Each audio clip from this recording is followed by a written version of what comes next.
जरा सोचो, भविष्य में पृथ्वी को तबाही से बचाने के लिए साइंटिस्ट प्लान बनाएं कि हम पूरे ग्रह को ही किसी दूसरे सूरज के पास ले जाएंगे। कुछ ऐसा ही होता है हमारी आज की कहानी में। कहानी की शुरुआत होती है साल 2061 में। सूरज बहुत तेजी से जल रहा है और जल्द ही उसके टुकड़े टुकड़े हो जाएंगे। इसी वजह से 100 साल के अंदर पूरी धरती का भी सर्वनाश हो जाएगा। पृथ्वी को इस तबाही से बचाने के लिए सारे इंसानों ने अपनी आपसी लड़ाइयां खत्म कर दी और सभी देशों ने मिलकर यूनाइटेड अर्थ गवर्नमेंट यानी यूईजी का गठन किया। तब से यूईजी ने वॉन्डरिंग अर्थ प्रोजेक्ट की शुरुआत की, जिसमें वो लोग धरती को एक नए सोलर सिस्टम में ले जाने वाले हैं। ये सोलर सिस्टम काफी दूर है और वहां तक पहुंचने के लिए धरती को कम से कम 20 साल लगेंगे। वहां जाने के लिए पूरी धरती पर 12,000 अर्थ इंजन्स लगाए गए थे। ल्यू नाम का एक चाइनीज एस्ट्रोनॉट धरती के नए रास्ते की निगरानी कर रहा था। काम खत्म करके ल्यू अपने नए मिशन के लिए इंटरनेशनल स्पेस स्टेशन की ओर निकल गया। उसका बेटा क्यूई और बेटी हान धरती पर ही थे। ल्यू का मिशन था पृथ्वी को सही तरीके से नए रास्ते पर बनाए रखना। कई साल बीत गए और अब तक करोड़ों लोग प्राकृतिक आपदाओं में मारे जा चुके हैं।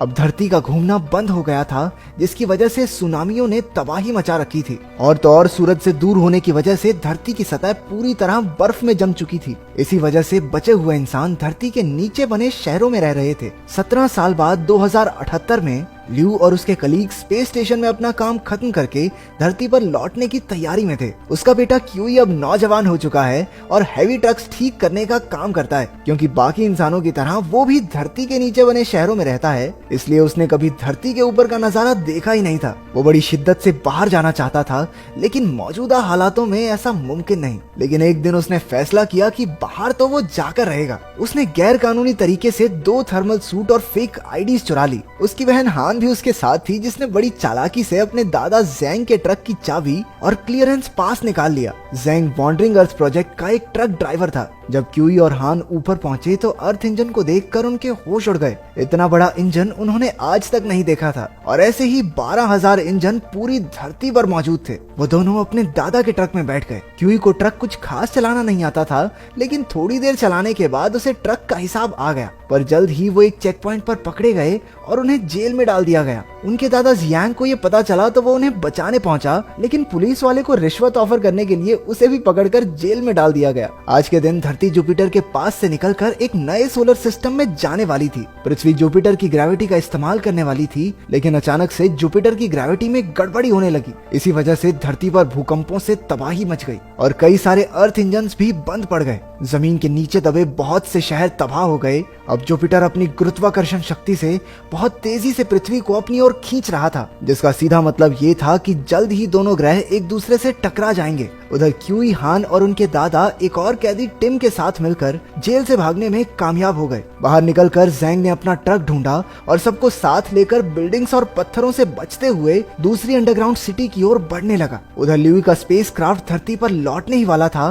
कि तभी मेन कंप्यूटर मॉस ने कहा कि क्योंकि space station low energy mode में जा रहा है, इसलिए उन सबको हाइबरनेशन में जाना होगा। लेकिन ल्यू अपने परिवार से मिलना चाहता था। उसने अपने पिता को कॉल किया तो उसे जेल वाले कांड और धरती की तबाही के बारे में पता चला। उसने उन्हें पास के एक बंकर का रास्ता बताया। इसके बाद वो हाइबरनेशन में जाने की तैयारी करने लगा। उधर ज़ैंग के ट्रक को चाइनीज सैनिकों की रेस्क्यू टीम ने रोक लिया। उनके कैप्टन वैंग ली ने ऑर्डर दिया कि उन्हें ट्रक में लाइटर कोर नाम का फ्यूल लेकर जाना होगा, जिससे कि बंद हुए अर्थ इंजन्स को फिर से चलाया जा सकता है। मजबूरी में ज़ैंग को मानना पड़ा। जल्द ही ल्यू को उसका पता चल गया और उसने कैप्टन वैंग ली से कहा कि उसके परिवार को बंकर में जाने दे। लेकिन कैप्टन ने उसकी बात ना मानते हुए साफ सीधे तौर पर कहा कि मिशन पूरा होने के बाद ही वो उसके परिवार को जाने देगा। अब ज़ैंग के पास कोई चारा नहीं था तो वो उन्हें शंघाई ले गया। ये शहर अब पूरा का पूरा बर्फ में जम चुका था। फ्लैशबैक में दिखाया जाता है कि कई साल पहले शंघाई में जबरदस्त सुनामी आई थी और पूरा शहर पानी से भर गया था।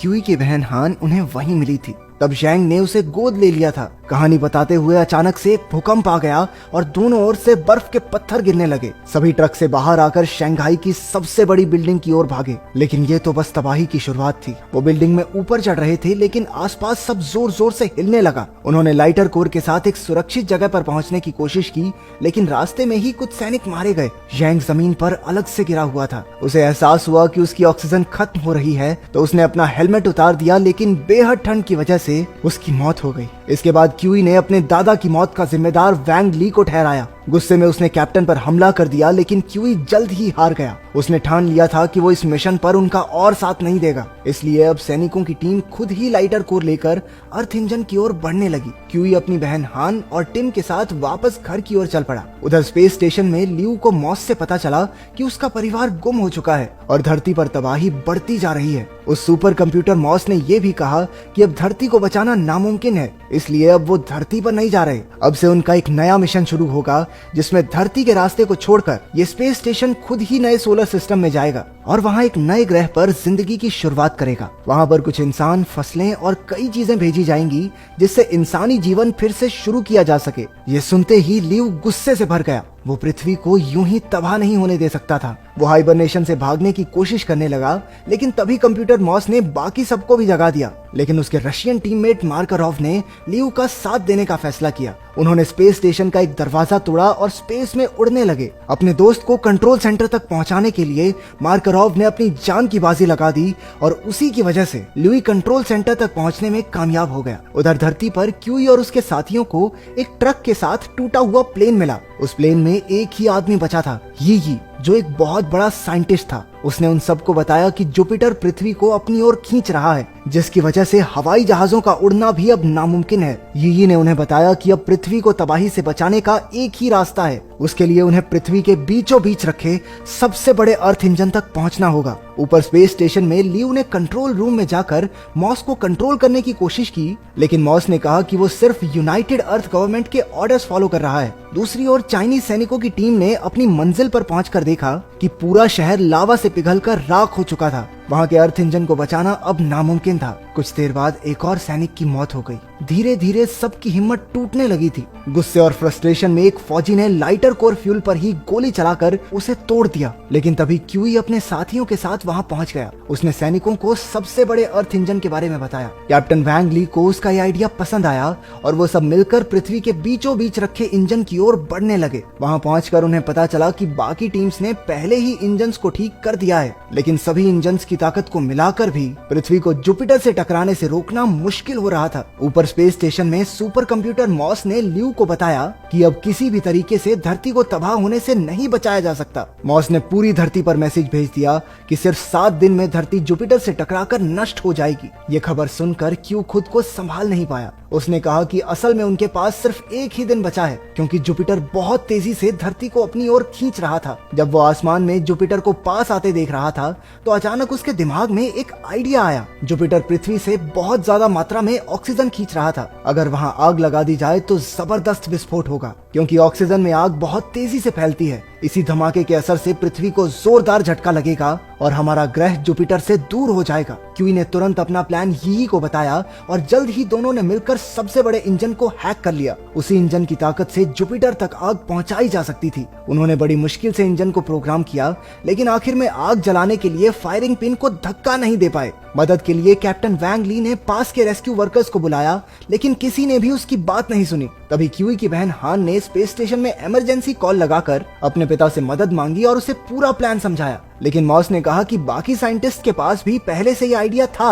और इसके कामयाब होने का कोई चांस नहीं है। फिर भी लियू ने यूईजी से परमिशन मांगी, लेकिन उन्होंने साफ इनकार कर दिया। आखिरकार हान ने बचे हुए रेस्क्यूअर्स को इमोशनल स्पीच देते हुए कहा कि वो सब मिलकर ही इंसानियत को तबाही से बचा सकते हैं। उसे सुनकर दुनिया भर के लोगों के दिल भर आए। कुछ ही पलों में हजारों रेस्क्यूअर्स वहां पहुंच गए और फायरिंग पिन को धकेलने लगे। आखिरकार कामयाबी क्यूई के हाथ लगी और अब प्रोग्राम लॉन्च करने के लिए सब कुछ तैयार था। ये एक पत्थर गिरने की वजह से काफी जख्मी हो चुका था, लेकिन फिर भी उसने जोर लगाकर सही तार जोड़ दी और प्रोग्राम लोड हो गया। इंजन ने आग लगाने के लिए एक जबरदस्त प्लाज्मा बीम जुपिटर की तरफ शूट कर दी, लेकिन इतनी कोशिश के बाद भी वो आग लगाने के एरिया से 5000 किलोमीटर पीछे ही रह गई।